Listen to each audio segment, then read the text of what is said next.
Good evening सभी बच्चों को। आ गए बेटा, आ गए सभी लोग। जल्दी से आ जाएं, फिर हम लोग आगे की बातें करते हैं। जय हिंद बेटा, जय हिंद। गुड इवनिंग सभी को। तो जल्दी से सभी लोग शेयर कर दीजिए और अधिक से अधिक मात्रा में बच्चों को बुला लीजिए, फिर हम लोग क्लास को स्टार्ट करते हैं बेहतरीन तरीके से। हाँ बेटा आ गए। तो यार मज़ा नहीं आ रही है, तुम लोग शेयर करके बच्चों को बुला नहीं पा रहे हो यार। हाँ, कम से कम 100+ जल्दी से हो जाओ, फिर क्लास को स्टार्ट करते हैं। यहीं थे बेटा, यहीं थे। बस रहिए सभी लोग। चलिए आइए तो क्लास को स्टार्ट करते हैं। और लास्ट टाइम पे हम लोगों ने मतलब कल के डे पे देखा था कि यौगिकों को क्या करने के, भाई यौगिक के अणुओं को, किसी भी कार्बनिक यौगिक के अणुओं को प्रदर्शित करने की कौन कौन सी विधियां होती हैं। तो अणुओं को प्रदर्शित करने की हमने विधियां सीखी थी। उन विधियों में हमने देखा था भाई, एक तो सामान्य क्या होता है, अणुसूत्र होता है जिसमें परमाणुओं की वास्तविक संख्याओं को दर्शा दिया जाता है। दूसरा हमारे पास बेटा संरचना सूत्र था, जिसमें हम संरचना के द्वारा दर्शाते हैं। और संरचना सूत्र भी दो प्रकार से थे, एक संघनित संरचना सूत्र था और एक विस्तृत संरचना सूत्र था।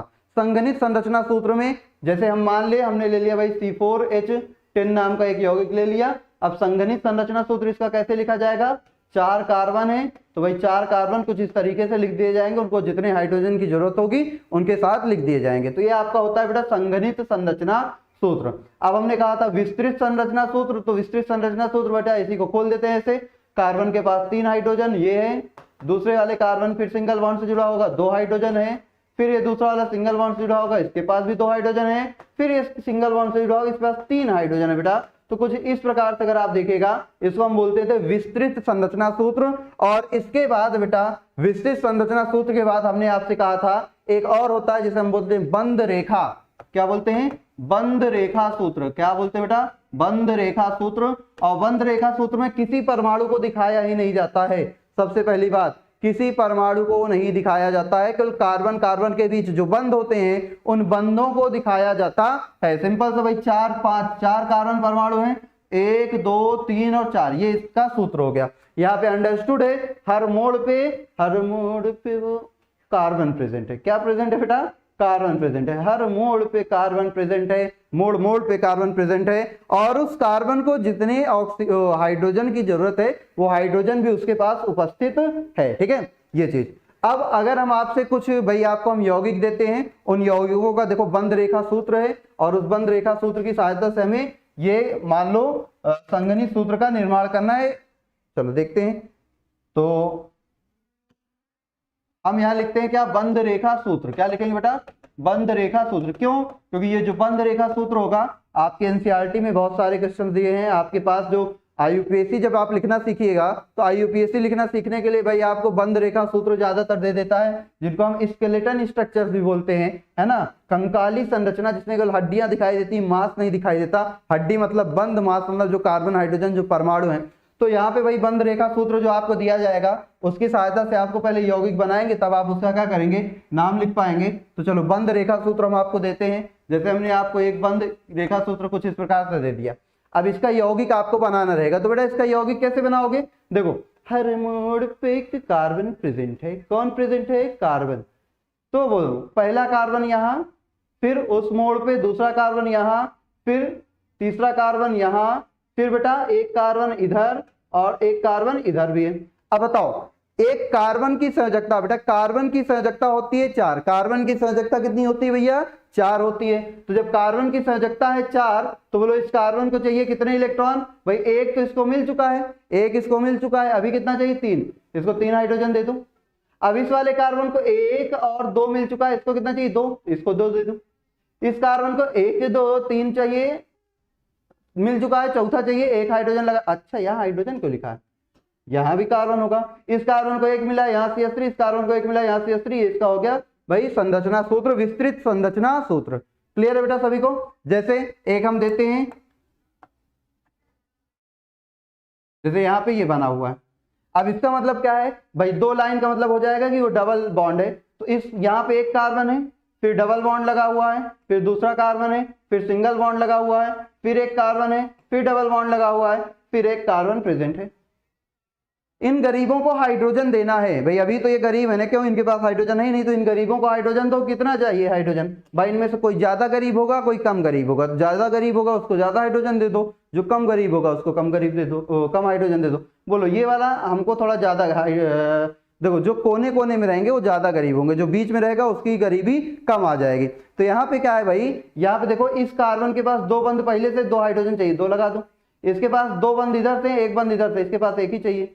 इसके पास भाई एक इधर दो इधर, इसको एक ही चाहिए। इसके पास दो ही है, इसको दो चाहिए। तो इस तरीके से ये हो गया। क्लियर है बेटा सभी को? क्लियर है सभी को? अभी सब बताएंगे बेटा कि लंबी श्रृंखला का चयन कैसे करेंगे। पहले तुम लोग शेयर करो, संख्या को बढ़ाओ, संख्या बल तुम्हारी कम दिख रही है।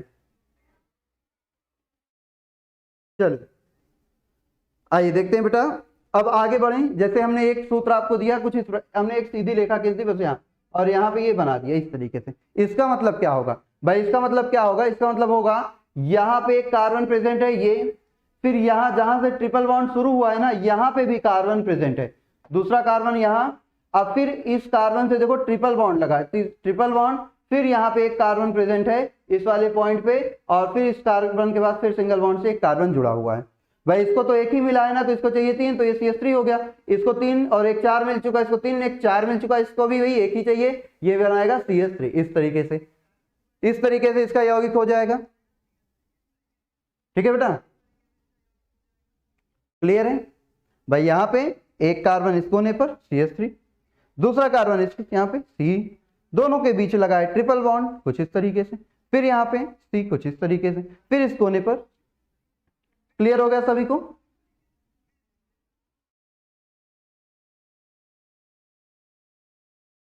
हाँ बेटा आराम से पढ़ाते हैं बिल्कुल। चलिए अब आगे की बात करते हैं। जैसे हमने एक बना दिया यौगिक कुछ इस प्रकार से। अब इस यौगिक का मतलब क्या है? ये यौगिक का मतलब क्या है? ये कैसा बनेगा? यहाँ पे एक कार्बन है, सिंगल बॉन्ड, यहाँ पे एक कार्बन है, सिंगल बॉन्ड, यहाँ पे एक कार्बन है, सिंगल बॉन्ड, यहाँ पे एक कार्बन है, इन दोनों के बीच भी सिंगल बॉन्ड है, फिर यहाँ डबल बॉन्ड से एक कार्बन जुड़ा हुआ है। ठीक है, चलो तो ये क्या हो जाएगा? ये CH3 हो गया। क्यों? एक चाहिए, इसको 3 मिल चुका, एक, इसको 2 मिल चुके, 2 चाहिए, इसको 1 2 3 4 पूरे हो चुके, इसको भाई केवल 2 ही चाहिए। इस तरीके से, इस तरीके से बेटा। क्लियर है सभी को?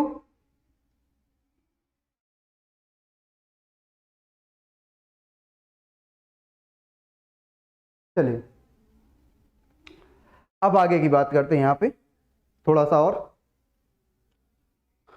तो ध्यान से देखिएगा, ये बात तो हमने कर ली। अब इसके बाद थोड़ा सा हम बात करेंगे भाई किसकी, चलिए देखते हैं। अब अगर हम ध्यान से देखें यहाँ पे, तो एक सिंपल सी बात आपसे हम बताते हैं। अब हमें पहले कार्बन के यौगिकों का गुण देखना है भाई। कार्बन के यौगिक, कार्बन कैसे यौगिक बनाता है, सबसे पहले हम इसकी बात करेंगे कि ये जो कार्बन है ये कार्बन कैसे यौगिक बनाएगा। तो सबसे पहले अगर हम बात करें तो भाई ये जो हमारा कार्बन होगा ये कार्बन बनाएगा सहसंयोजक यौगिक। ऐसा क्यों? और इसकी भी बात समझते हैं भाई। ये सहसंयोजक यौगिक क्यों बनाता है, सबसे पहले हम उसकी बात करेंगे। तो ये जो कार्बन हमारा है भाई, कार्बन हमारा जो है वो क्या करेगा भाई? कार्बन हमारा जो है उसकी अगर इलेक्ट्रॉनिक विन्यास देखो 6 होता है, 1s2 2s2 एंड 2p2, कुछ इस तरीके से। या हम ऐसे कह दें 2,4। अब भाई कोई भी जो तत्व होता है वो अष्टक बनाता क्यों है भाई? कोई भी तत्व जो है वो अष्टक बनाता क्यों है? कोई भी तत्व जो है वो अष्टक बनाता क्यों है भाई? सॉरी, इलेक्ट्रॉन का त्याग या इलेक्ट्रॉन ग्रहण करता क्यों है? अष्टक बनाने के लिए। अष्टक क्यों बनाता है? अष्टक इसलिए बनाता है क्योंकि भाई जिसका अष्टक पूर्ण होता है वो ज्यादा स्थायी होता है। ये सारी चीजें हम लोग बंध संरचना में पढ़ चुके हैं, बंध निर्माण में पढ़ चुके हैं, जो हमारा रासायनिक बंधन चैप्टर था। ठीक है, तो फिर से अगर हम बात करें तो अगर इसको अपना अष्टक पूर्ण करना है तो 2 कंडीशन हो सकती है भाई। या तो ये 4 इलेक्ट्रॉन ग्रहण कर ले, या तो 4 इलेक्ट्रॉन त्याग दे। 4 इलेक्ट्रॉन ग्रहण करेगा तो C4- बनाएगा, 4 इलेक्ट्रॉन त्याग देगा C4+ बनाएगा। तो दोनों में से कोई भी कंडीशन संभव है ही नहीं, दोनों में से कोई भी कंडीशन संभव नहीं है। क्यों नहीं संभव है? अगर हम इसकी बात करें तो आप ध्यान से देखिएगा क्यों संभव नहीं है भाई। संभव इसलिए नहीं, त्यागना, पहले हम देखते हैं त्यागना क्यों संभव नहीं है भाई कार्बन के पास कितने इलेक्ट्रॉन है, लास्ट में 4 इलेक्ट्रॉन है, एक इलेक्ट्रॉन ये बाहर करेगा, चलो एक इलेक्ट्रॉन बाहर कर दिया, बन गया 2,3 फर्स्ट आयोनाइजेशन एंथैल्पी। फिर एक इलेक्ट्रॉन और बाहर करेगा, ये हो जाएगा 2,2, ये हो जाएगी भैया आपकी second ionization enthalpy, second ionization enthalpy या Ie2 लिख दो आप, केवल आप Ie2 ही लिख दो। फिर अगर आप एक और इलेक्ट्रॉन निकालते हो तो भाई क्या बन जाएगा, एक इलेक्ट्रॉन निकालने के बाद C+Ac2+ ये 3+ 2,1 ये हो जाएगा, Ie3 हो जाएगा। अगर आपको याद हो तो हमने आपको पीरियोडिक टेबल आवर्त सारणी में पढ़ाया था कि जो इलेक्ट्रॉन होते हैं, ये सारे जो इलेक्ट्रॉन है, ये इलेक्ट्रॉन है भाई, एक इलेक्ट्रॉन जब हमने निकाल लिया तो जो ऊर्जा लगेगी वो प्रथम आयनाइजेशन एंथैल्पी, प्रथम आयनन ऊर्जा है। एक इलेक्ट्रॉन निकालने के बाद भाई जो नाभिकीय आवेश होता है वो बढ़ जाता है, तो दूसरा इलेक्ट्रॉन निकालने के लिए और ज्यादा ऊर्जा खर्च करनी पड़ेगी। जब और ज्यादा ऊर्जा खर्च करनी पड़ेगी मतलब आयनाइजेशन एंथैल्पी जो 2 है वो ज्यादा हो गई किससे, आयनाइजेशन एंथैल्पी 1 से। अब एक इलेक्ट्रॉन आप और निकाल ले रहे हो तो यहाँ पे जो आयनाइजेशन एंथैल्पी 3 है उसका मान तो और भी ज्यादा, बहुत ही ज्यादा हो जाएगा, किससे, आयनाइजेशन एंथैल्पी 2 से। क्यों, क्योंकि भाई यहाँ एक ही इलेक्ट्रॉन बचा है जिसको नाभिक बहुत तेजी से कैच कर लेगा। अब इसके बाद इलेक्ट्रॉन निकालना संभव है ही नहीं, क्योंकि यहीं पे जो आपकी आयनाइजेशन एंथैल्पी थी वो बहुत ज्यादा हो चुकी है, यही संभव नहीं है, तो इसके आगे से इलेक्ट्रॉन निकालना कैसे संभव है, तो यहाँ से इलेक्ट्रॉन निकालना संभव नहीं है। अब बात करें अगर इलेक्ट्रॉन ग्रहण करने की, ये जो 4- है C4-, यहां से अगर हम बात करें इलेक्ट्रॉन ग्रहण करने की, तो क्या बेटा इलेक्ट्रॉन ग्रहण, अच्छा कम दिख रहा है, चलो येलो से लेते हैं।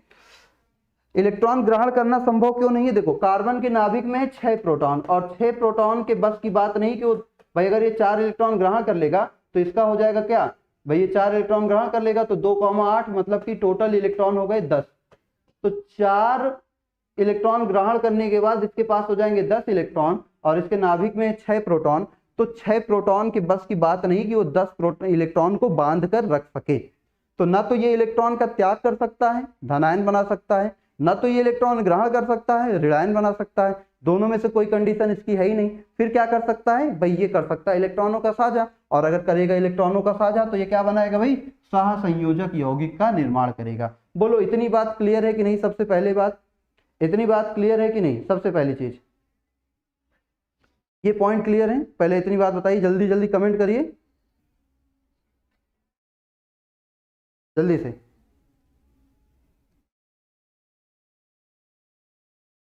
इतनी चीजें क्लियर है बेटा सभी को।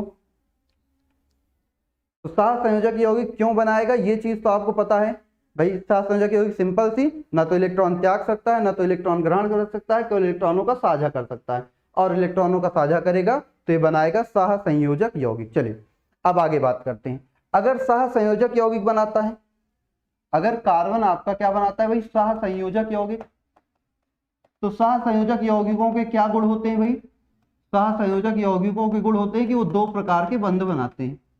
भाई सहसंयोजक यौगिकों के पास 2 प्रकार के बंध होते हैं, एक तो होता है बेटा सिग्मा बंध और एक आपका होता है पाई बंध। 2 प्रकार के बंध होते हैं, एक होता है आपका सिग्मा बंध और एक होता है पाई बंध। मतलब कि ये जो कार्बन के यौगिक होंगे, जो कार्बनिक यौगिक होते हैं वो भी 2 प्रकार के बंध बनाएंगे, एक आपका बनाएगा कौन भाई, पाई बंध बनाएगा, और एक क्या बनेगा, सिग्मा बंध। 2 बंध बनेंगे ही बनेंगे, एक सिग्मा बंध बनेगा और एक पाई बंध बनेगा। क्लियर है, तो अब सिग्मा बंध बनेगा और पाई बंध, सिग्मा बंध भाई बनेगा, पाई बंध बनेगा, ये तो हो गई हमारी संयोजी आबंध सिद्धांत के अनुसार। ठीक है, मतलब कि यहाँ पे भाई एस एस का अतिव्यापन हो सकता है, एस पी का अतिव्यापन हो सकता है, और पी का अतिव्यापन हो सकता है। देखो हम आपको और कहानी समझाते हैं थोड़ा डिटेल में। कार्बन की अगर बात करो, कार्बन 6 होता है, 1s2 2s2 और बेटा 2p2, कुछ इस प्रकार से ये कार्बन की कहानी है। अब अगर हम इसकी सामान्य अवस्था को देखें तो आप यहाँ सामान्य अवस्था देखिएगा ध्यान से भाई, ये जो आपकी सामान्य अवस्था होगी इसमें क्या होगा, सामान्य अवस्था में देखो इन दोनों को भाई 2 का S और 2 का P, कुछ इस तरीके से भाई अंतिम कोष कहलाता है संयोजी कोष। कार्बन के पास 2 ही कोष है, 1 और 2, तो 2 दूसरे कोष में भाई कितने, दूसरे कोष में कुल कितने इलेक्ट्रॉन होंगे वो हमें देखने हैं। तो दूसरे कोष में है भाई 1 इलेक्ट्रॉन, 2 इलेक्ट्रॉन, 3 इलेक्ट्रॉन और 4 इलेक्ट्रॉन।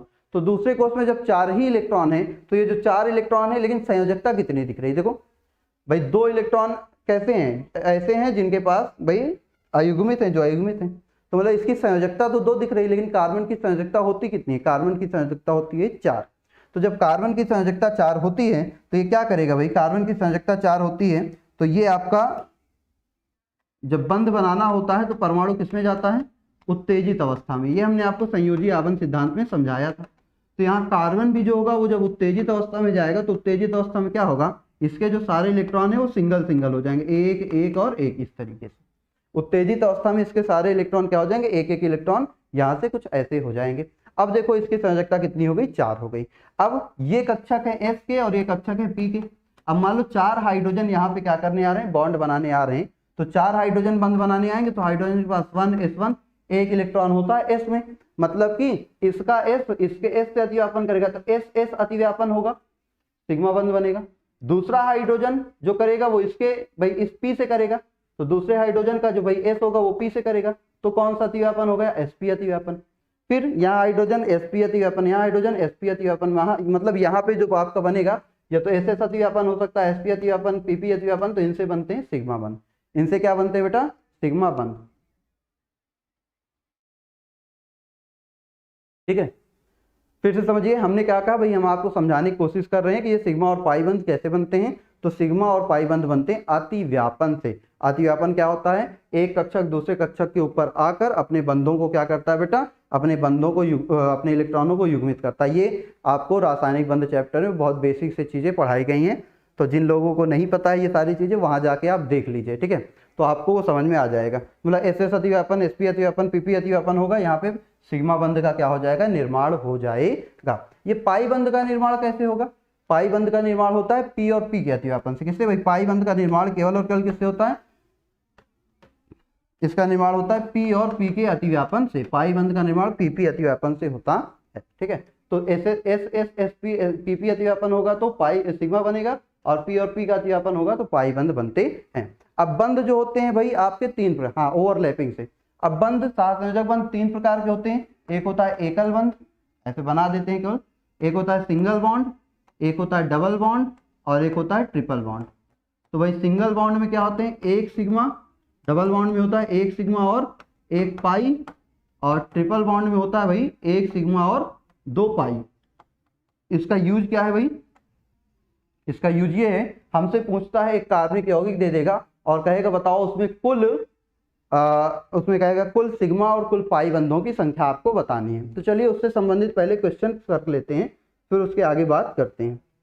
देखो जिसको ये सारी ओवरलैपिंग वाली चीजें अभी नहीं पता है, जो 11th में नहीं पढ़े हो, उनके लिए केवल इतनी कहानी है। अगर भाई सिंगल बॉन्ड होगा एक सिग्मा होगा, डबल बॉन्ड होगा तो एक सिग्मा एक पाई होगा, ट्रिपल बॉन्ड होगा तो एक सिग्मा 2 पाई होंगे। इतनी ही चीज की हमें जरूरत है। ये सारी कहानी अगर आप केमिकल बॉन्डिंग पढ़े हो तो बहुत अच्छे से आएगी, नहीं पढ़े हो कोई डाउट नहीं, कोई दिक्कत नहीं। हमें जो यहाँ काम आने वाली चीज है वो आप ध्यान से सुन लो। हमें काम आने वाली चीज ये है, कार्बन सहसंयोजक यौगिक बनाएगा, 3 प्रकार के बंध बनाएगा, single bond, double bond, triple bond.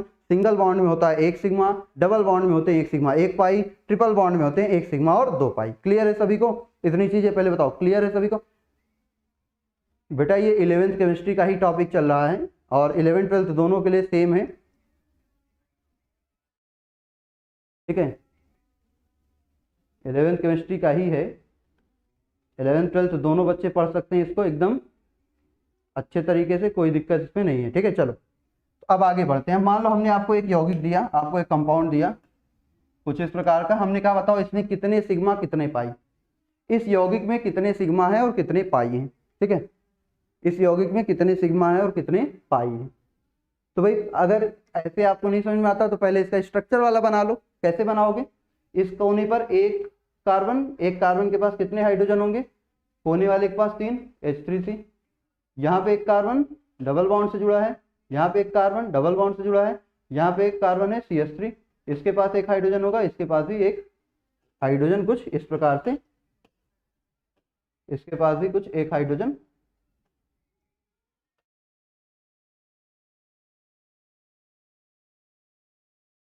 इस प्रकार से होगा। अब हमसे कह रहा है ये स्ट्रक्चर कुछ ऐसा होगा, कितने सिग्मा कितने पाई, 3 सिग्मा 1 पाई, 3 सिग्मा 1 पाई। गलत बात बेटा, कुल टोटल बताना है, कुल टोटल बताने हैं, पूरे यौगिक में कितने सिग्मा कितने पाई हैं। ध्यान से देखो, अगर इसको, ये तो अभी वो है ना संगणित सूत्र है, अगर इसको विस्तृत बनाओ तो आप और अच्छे से विस्तृत बनाओ तो देखो भाई विस्तृत, अभी जो हमने आपको सूत्र बताया उसका यूज क्या है, वो यूज भी तो समझ लो। हमने बताया ना कि थ्योरी अप्लाई करनी आनी चाहिए, वो हमने सूत्र जो आपको बताया वो सूत्र इसीलिए बताए थे बेटा, इस तरह के क्वेश्चंस में आपको दिक्कत ना हो। आपको बंद रेखा सूत्र दे दिया, आप संगणित सूत्र बना लो, अभी भी आपको नहीं दिख रहा, आप चलो विस्तृत सूत्र बना लो। देखो दूसरे वाले कार्बन पे एक, फिर ये डबल बॉन्ड से जुड़ा, फिर इस पे एक हाइड्रोजन, फिर सिंगल बॉन्ड H H और H। अब ध्यान से देखिएगा कुल कितने सिग्मा दिख रहे हैं। सिंगल बॉन्ड का मतलब ये एक सिग्मा, दूसरा सिग्मा है ना भाई, अगर थोड़ा इसको पतला लिख दें, ये भी सिग्मा है, ये भी सिग्मा है, ये भी सिग्मा है, ये भी सिग्मा है, ये भी सिग्मा है, इसमें एक सिग्मा है, इसमें क्या है भाई, एक सिग्मा है और एक क्या है, पाई है। फिर बोलो ये भी सिग्मा है, ये सिंगल बॉन्ड सिग्मा है, ये सिंगल बॉन्ड सिग्मा है, ये सिंगल बॉन्ड सिग्मा है, ये सिंगल बॉन्ड सिग्मा है। बोलो कुल कितने सिग्मा कितने पाई हो गए, गिनो। 1 1 2 3 4 5 6 7 8 9 10 11, 11 सिग्मा है बेटा, 11 सिग्मा। देखो एक कार्बन के पास, एक बात तो कहानी सुन लो, एक कार्बन के पास जितने हाइड्रोजन होंगे उसके पास उतने सिग्मा तो है ही। 3 हाइड्रोजन का मतलब इसके पास 3 सिग्मा खुद है, और ये चौथा वाला ये तो +1, फिर पांचवा भाई इसके पास एक हाइड्रोजन है तो एक सिग्मा इसके पास हो गया, फिर छठवां इसे एक बॉन्ड में हो गया 7, फिर ये एक कार्बन के पास हाइड्रोजन है, एक सिग्मा ये हो गया, फिर ये आपका एक हो गया 8, फिर आपके पास 3 हाइड्रोजन है तो 3 सिग्मा फिर से हो जाएंगे। टोटल सिग्मा कितने हो गए, 3 4 5 6 7 8 और 8 3 11 सिग्मा, कुल सिग्मा हो गए 11, और ये बचा एक पाई, तो पाई हो गए भाई एक पाई, 11 सिग्मा एक पाई, 11 सिग्मा एक पाई। तो इस तरह से आप पाई इलेक्ट्रॉन, पाई बंधों और सिग्मा बंधों की संख्या निकाल सकते हो बेटा, पाई बंधों और सिग्मा बंधों की संख्या निकाल सकते हैं कि नहीं। देखो बिल्कुल 0 लेवल से पढ़ा रहे हैं, तो जिन लोगों को लगे कि वो लोग पढ़ चुके हैं, उनको बहुत बोरियत लग रही, वो बिल्कुल जा सकते हैं, यहाँ के फालतू कमेंट ना करें, ठीक।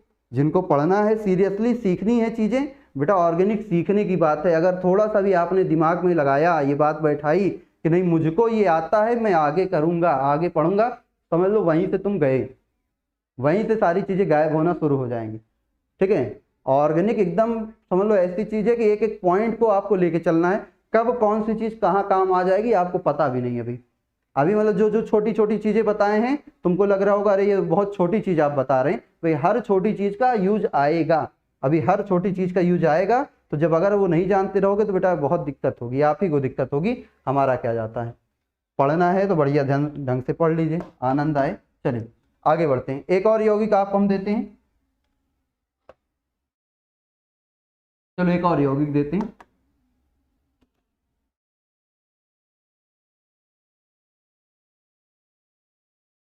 चलो इस यौगिक में बताओ कितने सिग्मा कितने पाई, इस यौगिक में बताइए कितने सिग्मा कितने पाई, जल्दी से। इस यौगिक में आपको बताना है कितने सिग्मा कितने पाई। कठिन तो नहीं लग रहा, बना के देखो, तो अपने बच्चों के लिए क्या कठिन, सब आसान, ठीक है। नोट करिए जल्दी से इसको और बताइए कितना होगा इसका, इसमें कितने सिग्मा कितने पाई। चलो बनाते हैं इसको भाई। इस कॉर्नर पे देखो, पहले कार्बन कार्बन लिख लो, फिर हाइड्रोजन जितनी जरूरत होगी उसको एडजस्ट कर देंगे। एक कार्बन, फिर डबल बॉन्ड से दूसरा कार्बन, फिर यहाँ पे तीसरा कार्बन, फिर चौथा कार्बन, फिर पांचवा कार्बन। यहाँ ट्रिपल बॉन्ड का मतलब 2 कार्बन होंगे ये, फिर यहाँ पे सिंगल बॉन्ड से एक कार्बन, ठीक है। फिर आपका यहाँ एक कार्बन, फिर आपका यहाँ एक कार्बन, फिर यहाँ एक कार्बन। हाइड्रोजन देखो, हाइड्रोजन देते जाओ। इसके पास 1 2 3 बंदे, एक हाइड्रोजन चाहिए, 1 2 3 बंदे, एक हाइड्रोजन चाहिए, 1 2 बंदे 2 हाइड्रोजन चाहिए, 1 2 बंदे इसको 2 हाइड्रोजन चाहिए, 2 बंदे 2 हाइड्रोजन चाहिए, इसको भी 2 हाइड्रोजन चाहिए, इसको भी 2 हाइड्रोजन चाहिए, इसको भी 2 हाइड्रोजन चाहिए। इनको कोई हाइड्रोजन चाहिए ही नहीं, क्योंकि इनके पास क्या है, ट्रिपल बॉन्ड है। 10 सिग्मा 2 पाई। नहीं अभी भी बेटा सिग्मा संख्या गलत निकाल रहे हो, फिर से ध्यान समझो, फिर से ध्यान समझो। इसके जिसके पास जितने हाइड्रोजन वो उतने सिग्मा तो रखा ही रखा है। चलो बोलो, यहाँ शुरू करते हैं। इसके पास एक हाइड्रोजन है, एक सिग्मा है, एक सिग्मा, फिर ये एक सिग्मा, ये इसमें भी एक सिग्मा। बोलो इसके पास फिर से एक सिग्मा, फिर ये एक सिग्मा। इस कार्बन के पास 2 सिग्मा ये है और ये बॉन्ड वाला सिग्मा। फिर इस कार्बन के पास 2 सिग्मा है, कितने सिग्मा है, 2 सिग्मा है, क्योंकि 2 हाइड्रोजन है। फिर ये वाला भी वही एक सिग्मा। फिर इस कार्बन के पास भी 2 सिग्मा है, फिर ये वाला बॉन्ड एक सिग्मा। फिर इस ट्रिपल बॉन्ड में भी एक सिग्मा। फिर इस कार्बन के पास कोई हाइड्रोजन नहीं तो कुछ नहीं, फिर एक सिग्मा। इस कार्बन के पास 2 हाइड्रोजन है तो 2 सिग्मा यहाँ पे होगा। फिर ये सिंगल बॉन्ड का मतलब 1 सिग्मा, फिर ये 2 कार्बन 2 हाइड्रोजन रखा है तो इसका मतलब 2 सिग्मा यहाँ, फिर ये 1 सिग्मा, फिर इस कार्बन के पास 2 सिग्मा, इस तरीके से। अब सिग्मा गिन लो, पहले सिग्मा गिन लो ना, कितने हो गए गिनो, यहां शुरू करें 1 2 3 4 5 6 7 8 9 10 11 12 13 14 15 16 17 18 19 20 21 22 23 24 25, आपके पास टोटल बेटा है 25 सिग्मा बॉन्ड। और यहाँ भाई देखो ट्रिपल बॉन्ड का मतलब 2 पाई, ट्रिपल बॉन्ड का मतलब 2 पाई, तो 2 पाई यहाँ है, और डबल बॉन्ड का मतलब 1 पाई यहाँ है, टोटल 3 पाई इलेक्ट्रॉन, 25 सिग्मा और 3 पाई इसमें होंगे। आप लोग कम निकाले हो किसी ने, हाँ कुछ बच्चे पहुंच गए, जैसे रविकेश 25 3 बताए, सही बताए, अमित बाबू यादव 25 सिग्मा, निशी 25, हाँ जो पहले बच्चे जवाब दिए थे उनमें 24, मुकेश कुमार निकट पहुंचे थे, राकेश कुशवाहा जी 25 सिग्मा, ठीक है। तो मतलब इस तरह के क्वेश्चंस में आपको दिक्कत अब आगे नहीं आनी चाहिए, आप कर लोगे, है ना। चलो और बेसिक सा एक क्वेश्चन और,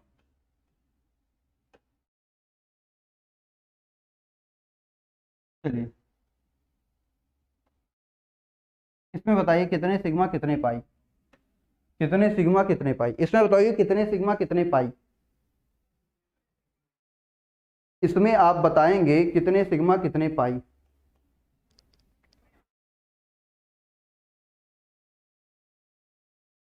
में आप बताएंगे कितने सिग्मा कितने पाई, जल्दी से चलो देखते हैं भाई। अब ऐसे गिनना सीखो ना, डायरेक्ट गिनना सीखो। अब छोड़ो, ये कार्बन के पास भाई डबल बॉन्ड है, डबल बॉन्ड मतलब डबल बॉन्ड वाले कार्बन के पास कितने हाइड्रोजन होते हैं, कॉर्नर में है ना, ये CH2 होगा, तो 2 सिग्मा तो इसके पास ही है, रेड से नहीं दिखता है शायद, चलो व्हाइट का यूज कर लेते हैं भाई, ये CH2 होगा यहाँ पे, 2 सिग्मा इसके पास है, फिर ये इसमें 1 सिग्मा, फिर इस कॉर्नर पे भाई 2 1 3 इस कार्बन को मिला है, मतलब 1 हाइड्रोजन होगा तो 1 सिग्मा, फिर ये सिग्मा, इस वाले के पास भाई 3 बॉन्ड, 3 1 4 बॉन्ड है, इसके पास कोई होगा ही नहीं, और एक ट्रिपल बॉन्ड में 1 सिग्मा, फिर इस वाले कार्बन में 1 2 3 4 से हो सकता पूरी हाइड्रोजन होगा ही नहीं, फिर यहाँ चलोगे ये सिग्मा, फिर इस वाले कार्बन को देखो 1 2 और 3, मतलब इसके पास 1 हाइड्रोजन होगा, सिग्मा, फिर देखो इस वाले कार्बन को 1 ही मिला है, मतलब इसके, और ये सिग्मा है, और इसके पास भाई इस कार्बन को 1 ही मिला है तो 3 हाइड्रोजन होंगे, तो इसका कितना होगा भाई 3 सिग्मा। इसी तरह से ये देखो ये भी 1 सिग्मा है, फिर इस कार्बन को 1 और 2 मिल चुका है, मतलब 2 हाइड्रोजन होंगे तो 2 सिग्मा यहाँ होगा, और इस कार्बन को भाई, और ये वाला सिग्मा बॉन्ड है ही है, इस कार्बन को कोने वाले कार्बन को 1 ही मिला है तो 3 हाइड्रोजन इसके पास होंगे, 3 सिग्मा। बोलो कितने सिग्मा हो गए, 2 1 3 1 4 1 5 6 7 8 9 10 11 12 13 14 15 16 16 3 19 सिग्मा हो गए। ट्रिपल बॉन्ड में 2 पाई और डबल बॉन्ड में 1 पाई, तो 2 1 3 पाई, 19 सिग्मा 3 पाई, कितने हो गए 19 सिग्मा 3 पाई।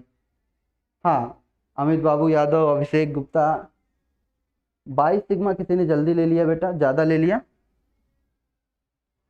क्लियर है। इस तरीके से 19 सिग्मा 3 पाई, ठीक बेटा, ठीक ठीक। तो बहुत आसान है, कुछ इसमें करना ही नहीं है, सिंपल सा हमें क्या करना है भाई, ये गिनना है, आपको ध्यान देना है। अगर डबल बॉन्ड वाला कार्बन कॉर्नर पे है तो इसके पास 2 हाइड्रोजन, 2 हाइड्रोजन का मतलब 2 सिग्मा, फिर यहाँ 1 सिग्मा, फिर इस कॉर्नर पे भाई 1 2 3 कार्बन को 3 मिल चुके हैं, मतलब 1 हाइड्रोजन होगा, 1 सिग्मा, फिर यहाँ पे 1 सिग्मा, फिर इस कार्बन को 2 मिल चुके हैं, मतलब इसके पास 2 हाइड्रोजन होगा, 2 सिग्मा, फिर इसके पास भाई 1 सिग्मा, ये फिर इस कार्बन को 1 ही बंद बनाया, मतलब 3 हाइड्रोजन होगा इसके पास, फिर 3 सिग्मा, 2 2 4 5 3 8 8 और 3 11 सिग्मा हो गए, और भाई 1 पाई हो गया, इस तरीके से। तो आप सिग्मा और पाई बंधों की संख्या निकाल लोगे बेटा, सिग्मा और पाई बंधों की संख्या निकाल लोगे। चलिए आगे बढ़ते हैं। गलत पढ़ा रहे हैं तो काहे आगे टाइम पास कर रहे हो, कोई पैसा दे के भेजा है क्या तुमको, हाँ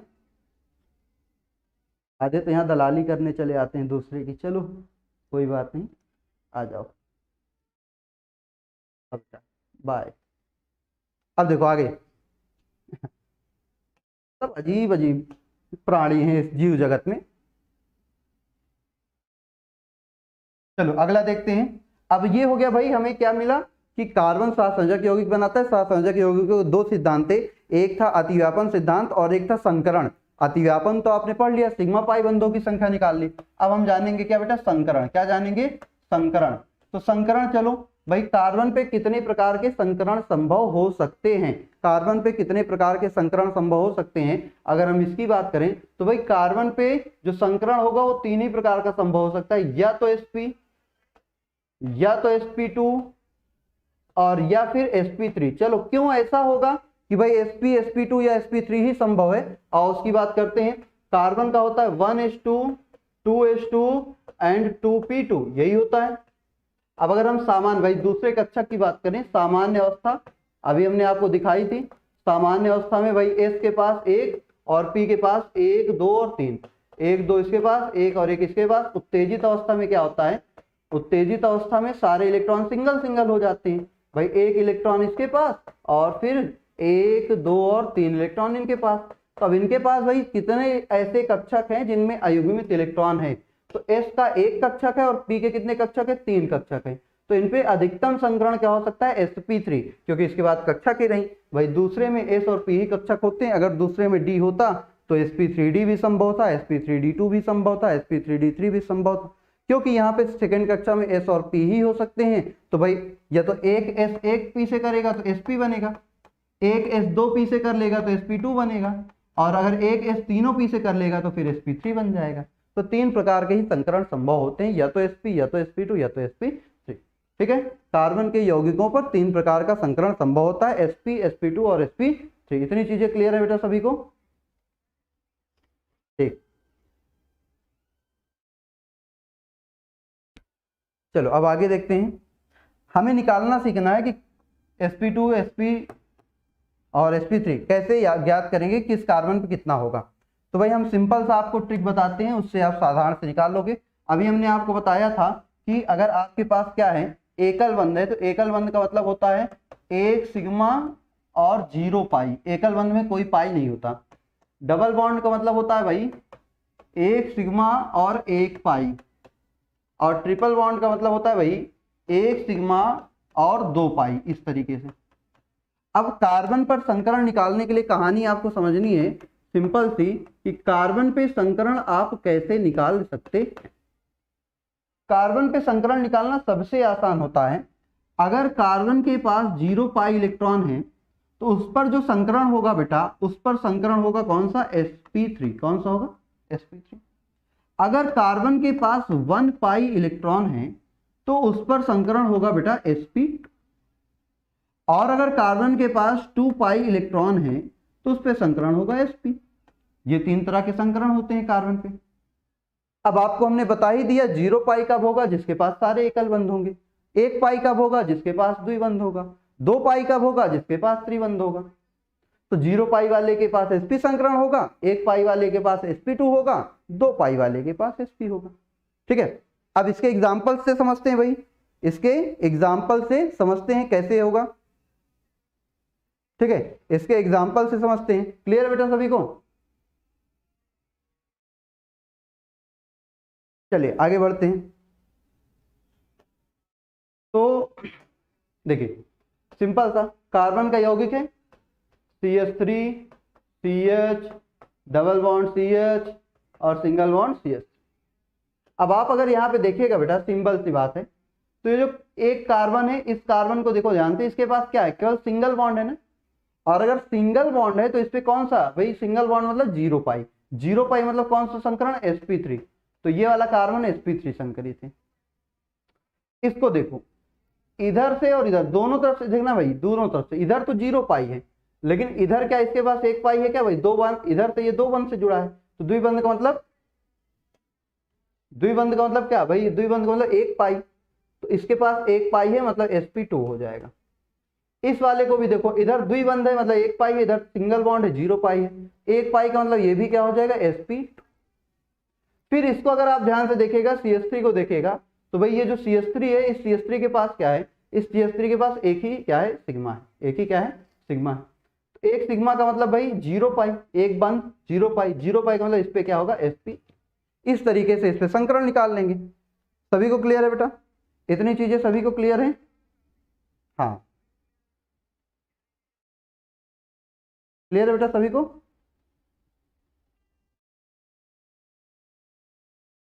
अब आगे बढ़ते हैं और एग्जांपल्स देखते हैं, इसको नोट कर लेना, स्क्रीनशॉट ले लो, फिर आगे बढ़ते हैं।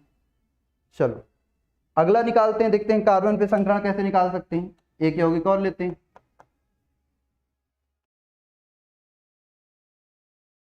CH3C double bond C double bond CS triple bond C, इस तरीके से। ठीक है, तो यहां पे अगर आप देखिएगा, चलिए संकरण निकालते हैं। पहले वाला केवल सिंगल बॉन्ड से जुड़ा है, केवल सिंगल बॉन्ड का मतलब इस पे होगा sp3। दूसरा वाला इधर से एक डबल बॉन्ड का मतलब एक पाई का मतलब बेटा sp2। इस वाले के देखो एक पाई इधर से भी है और एक पाई इधर से भी है। इस वाले कार्बन के पास एक पाई इधर भी है, एक पाई इधर भी है, दो पाई हो गया, ये sp हो जाएगा। इस वाले कार्बन के पास एक पाई इधर तो है लेकिन इधर कोई पाई नहीं, मतलब कि केवल इसके पास एक पाई है, ये sp2 हो जाएगा। बीच वाले के पास इधर भी सिंगल बॉन्ड है, इधर भी सिंगल बॉन्ड मतलब 0 पाई, तो ये sp3 हो जाएगा। इस वाले कार्बन के पास इधर सिंगल बॉन्ड है लेकिन इधर ट्रिपल बॉन्ड है, ट्रिपल बॉन्ड का मतलब इसके पास 2 पाई है, 2 पाई का मतलब बेटा sp हो जाएगा। और इस वाले कार्बन के पास भी इधर 2 पाई है, तो ये भी क्या हो जाएगा, sp हो जाएगा। इस तरीके से बेटा क्या हो जाएगा, संकरण। 3 संकरण होगा, 1 पाई इलेक्ट्रॉन होगा तो sp2 संकरण होगा, 2 पाई इलेक्ट्रॉन होगा तो sp संकरण होगा। अब भाई हमने ये भी बता दिया, सिंगल बॉन्ड में 0 पाई होते हैं, डबल बॉन्ड में 2 पाई होते हैं, 1 पाई होते हैं, ट्रिपल बॉन्ड में 2 पाई होते हैं, इस तरीके से बेटा। तो यहाँ क्या हो जाएगा, सिंपल से देखो, सिंपल से यहाँ क्या हो जाएगा भाई, इसके पास सिंगल बॉन्ड मतलब 0 पाई वाले पे sp3, इसके पास डबल बॉन्ड मतलब कि 1 पाई वाले के पास sp2, इसके पास इधर भी डबल बॉन्ड इधर भी डबल बॉन्ड मतलब 2 पाई हो गए, ये sp हो गया। इसके पास इधर एक डबल बॉन्ड लेकिन इधर कोई बॉन्ड नहीं, ये sp2 हो गया। इसके पास एक बॉन्ड इधर एक सिंगल बॉन्ड इधर, 0 पाई sp3 हो गया। इधर 0 पाई है लेकिन इधर ट्रिपल बॉन्ड मतलब 2 पाई इलेक्ट्रॉन, ये sp हो गया। इस पर भी 2 पाई हो गया, ये भी। क्लियर है सभी को, ये चीजें सब क्लियर हैं। चलो अब आगे बढ़ते हैं। तो अब हम ये जानेंगे कि संकरण का महत्व क्या है।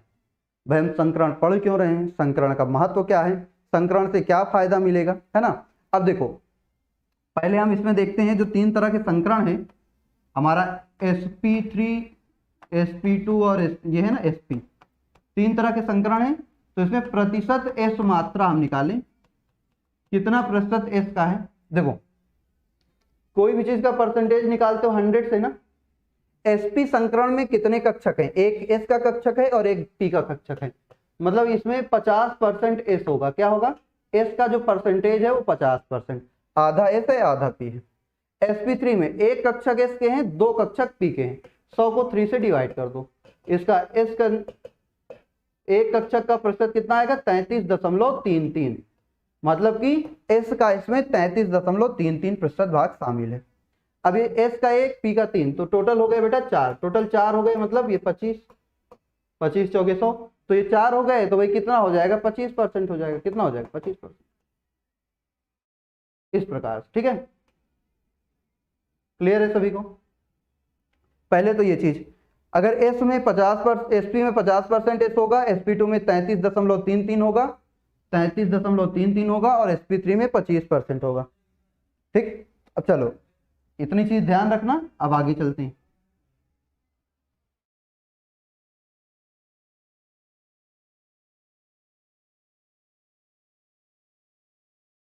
चलो आगे बढ़ते हैं फिर।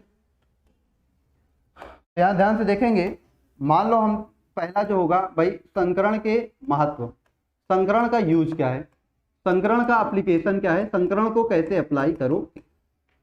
तो सबसे पहला तो भाई बंध लंबाई में, बंध लंबाई में, किसमें, बंध लंबाई में। जैसे हम कहेंगे कि एक है CH2 CH3 single bond CH3, फिर आपका है CH2 डबल बॉन्ड CH2, फिर आपका है CH ट्रिपल बॉन्ड CH। अब इनमें से हम कहेंगे तीनों में से सबसे ज्यादा बंध लंबाई किसकी है। तो बेटा बंध लंबाई डिपेंड करती है किस पे, बंध लंबाई जो होती है वो इनवर्सली प्रोपोर्शनल होती है परसेंटेज एस कैरेक्टर के। क्या होती है, इनवर्सली प्रोपोर्शनल होती है परसेंटेज एस कैरेक्टर के। यूनिवर्सली, एक सेकेंड।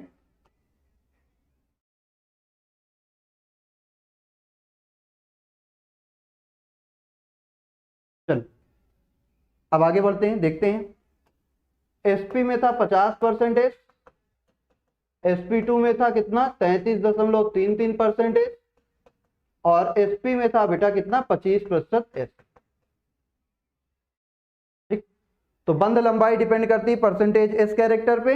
अब यहां देखो ध्यान से, इस पे संकरण है भाई, इस पे संकरण क्या है, इस पे संकरण है sp3 क्योंकि सिंगल बॉन्ड है, इस पे संकरण है sp3 क्योंकि सिंगल बॉन्ड है, इस पे संकरण है sp2 क्योंकि डबल बॉन्ड है, इस पे संकरण है sp2 क्योंकि डबल बॉन्ड, इस पे संकरण है sp क्योंकि ट्रिपल बॉन्ड है, इस पे भी संकरण है sp क्योंकि ट्रिपल बॉन्ड है। यहां परसेंटेज है 25% एस का, यहां परसेंटेज है कितना 33.33% एस का, और यहां पे परसेंटेज है 50% एस का। हमने पहली बात बताई कि परसेंटेज एस कैरेक्टर ज्यादा होगा, बंद लंबाई कम हो जाएगी। सबसे ज्यादा परसेंटेज एस कैरेक्टर कहां पे है, यहां पे है। बंद लंबाई क्या होगी इसकी, सबसे सबसे कम हो जाएगी, फिर इसकी और फिर इसकी। जहां पे परसेंटेज एस कैरेक्टर सबसे क्या होगा भाई, कम होगा, उसकी बंद लंबाई सबसे ज्यादा होगी। जिसका परसेंटेज एस कैरेक्टर सबसे ज्यादा होगा उसकी बंद लंबाई सबसे कम हो जाएगी। इतनी चीजें सभी को क्लियर है बेटा, इतनी चीजें सभी को क्लियर है।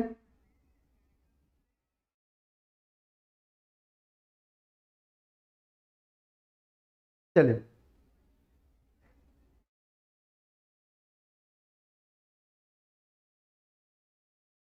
भाई, ऑर्गेनिक कंपाउंड कार्बनिक यौगिक, कार्बनिक यौगिक का मतलब कार्बन पर संकरण ना।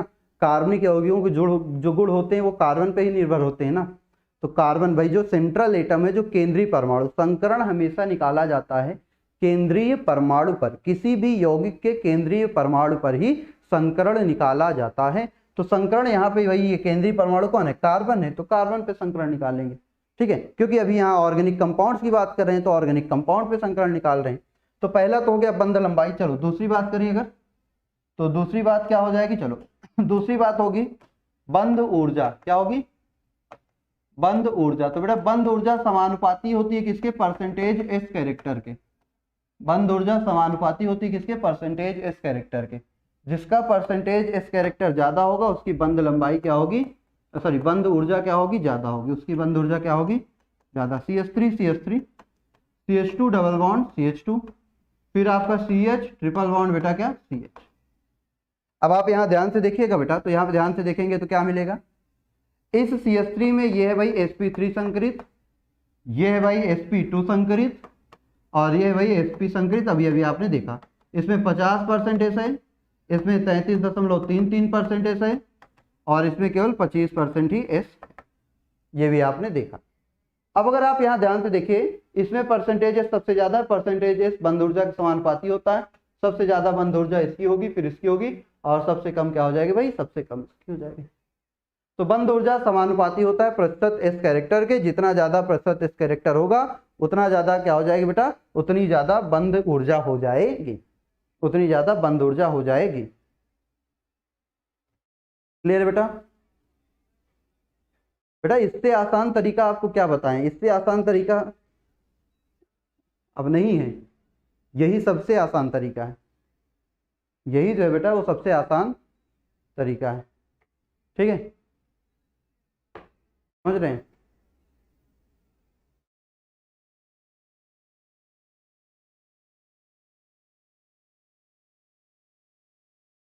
चलिए ओके। अब इसके बाद तीसरी चीज जो होगी वो होगी विद्युत ऋणात्मकता। क्या होगी भाई, विद्युत ऋणात्मकता। तीसरी चीज होगी विद्युत ऋणात्मकता। तो हम बात करेंगे विद्युत ऋणात्मकता की।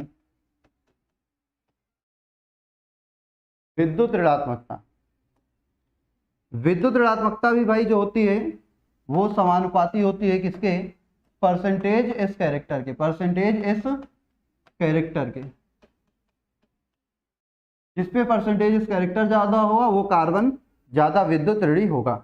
फिर से अगर वही हम बात करें CH triple bond CH, CH3 CH3 CH2 double bond CH2 और CH ट्रिपल बॉन्ड CH की। भाई ये क्या है sp3 वाले, ये कौन है sp2 वाले, ये कौन है sp वाले। यहाँ 50% एस होगा, 33% होगा, यहाँ पे 25% होगा। बोलो सबसे ज्यादा परसेंटेज कैरेक्टर इसमें है, मतलब एल्काइन का जो एसिटिलीन का जो कार्बन है वो सबसे ज्यादा विद्युत ऋणी होगा। फिर इस तरीके से, ठीक है। तो जिसपे इसका कार्बन ज्यादा विद्युत ऋणी होगा, इसका कम और इसका सबसे कम। जैसे एग्जांपल और देखें, CH3, अगर एक ही यौगिक में आपसे पूछ ले CH2 ट्रिपल बॉन्ड CH, अब हमसे कहे इनमें से सबसे ज्यादा विद्युत ऋणी कार्बन कौन, सिंगल बॉन्ड मतलब sp3, डबल बॉन्ड मतलब sp2, डबल बॉन्ड मतलब sp2, ट्रिपल बॉन्ड मतलब sp, ट्रिपल बॉन्ड मतलब sp। सबसे ज्यादा विद्युत ऋणी कार्बन कौन सा है, ये दोनों कार्बन क्या है बेटा, सबसे ज्यादा विद्युत ऋणी, सर्वाधिक विद्युत ऋणी कार्बन यही दोनों है। क्यों, क्योंकि इनके पास जो परसेंटेज कैरेक्टर है वो 50-50% का है। इनके पास परसेंटेज कैरेक्टर कैसे है, 50-50% का है, तो ये सर्वाधिक विद्युत ऋणी हो जाएंगे। क्लियर है सभी को।